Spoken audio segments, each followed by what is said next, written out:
అంటూ ముందుకు కదిలాడుగా మన కోసం వచ్చాడుగా.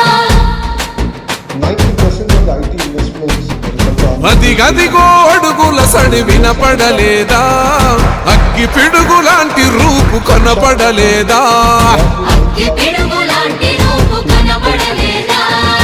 అంధకారమున మునిగిన ఆంధ్ర నేలను పదం దొక్కె కాపాడగ లోకేశన్నా.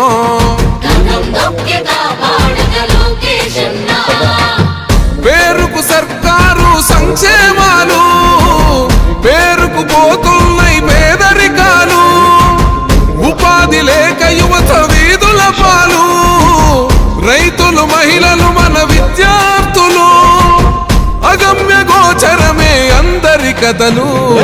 అందుకే పద ముందుకే అంటున్నది రాయువగల